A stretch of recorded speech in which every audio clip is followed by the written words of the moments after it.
There's two keys for the car. Both have got the refurbished silicone buttons on them, because Land Rover keys, both of them had the buttons fall off or wear through. Both remotes on the keys work. There is no remote for the air suspension. So looking at the dash panel, you've got, probably all familiar, I mentioned that there's a diff lock control, so this is the indicator light for the diff lock, and the activation switch is not connected. And then I mentioned there is a water level alarm. This is the indicator light for the water level alarm, and then all the usual lights for front spots, rear spots, and then on this side you've got the usual buttons for the cruise control and the rear windscreen wash wipe, and then on the steering wheel you've got all the usual buttons on the steering wheel. Just video the car while I start it so you can make sure the lights work. So turning the key, you've got all the usual lights coming on there, I think you can see them all, and then starting the car.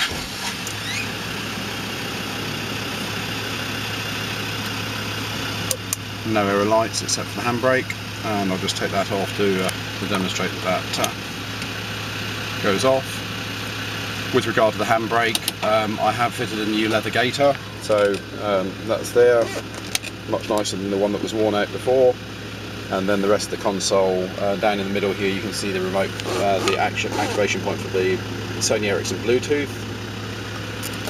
And I think that is everything. I mentioned there was one bit of UV damage on the dash panel. It's that walnut burr strip there, and this car has the self-dimming rear view mirror with the compass built in. Headlining, you can see there's some deterioration or lifting of it there, and on the other side. And if we scan round, you've got this is all pretty solid, so I don't think this has dropped. This is where the air conditioning unit is, but you can see the headlining in the boot is sagging. As for the rear seats, all the leather's in good condition, and passenger seat the same.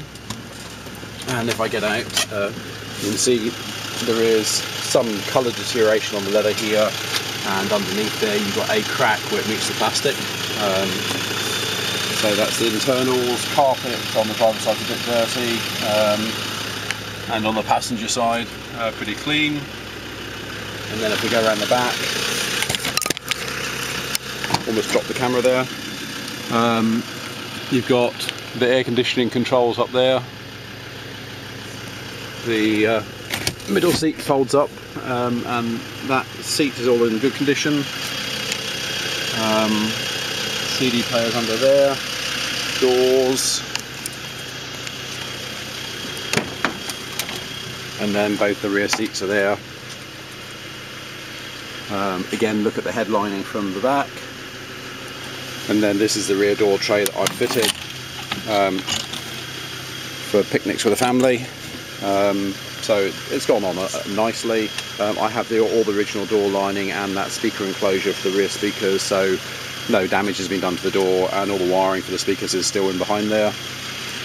And then we'll stop there.